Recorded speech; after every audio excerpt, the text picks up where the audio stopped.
নিয়ে আসলাম, এই যে কালার দেখেন, blue colour, green colour, red colour, সব কালারই আছে 12।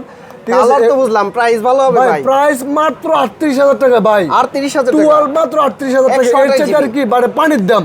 আইফোন পাইতেছেন পানির দামে মাত্র 38,000 টাকা। 12 একবারে ধরেন যে একবারে genuine device, no republish, 90 plus, সবগুলা 90 প্লাস ব্যাটারি হেলথ গ্যারান্টি তো আমি বলে দিছি। একবারে কম চাইলেও আছে, 85 আছে, 92 আছে, 90, সবগুলো ডিভাইস একবার 100% অথেন্টিক। আচ্ছা, ঠিক আছে। এগুলোর প্রাইস কত দিচ্ছেন? বক্স সহ নিলে 40,000 টাকা, বক্স ছাড়া নিলে 38,000 আর টাকা। 64 জিবি কত? 64 জিবি নিলে মাত্র 35,000 টাকা। 35,000 টাকা, আরো 1,000 টাকা কম, 34,000 টাকা ভাই। মানে 11 এর দামে 12, 11 এর দামে 12, 11 এর দামে 12 একবারে বক্স, একবারে বক্স যদি কেউ কপি প্রমাণ করতে পারে 1 লক্ষ টাকা পুরস্কার। অনেক জায়গায় ভাই জিনজিরার বক্স, অনেকগুলো আছে, এখানে কপি বক্স থাকবে, ভিতরে প্লাস্টিক থাকবে। ঠিক আছে, মার্কেটে अवेलेबल বক্স আছে, যে আমি স্টিকার বানানো একদম বড় বড় বক্স বানানো প্রুফ করতে হলে 1 লাখ টাকা পুরস্কার দেব। বক্স যদি 1 লাখ টাকা পুরস্কার।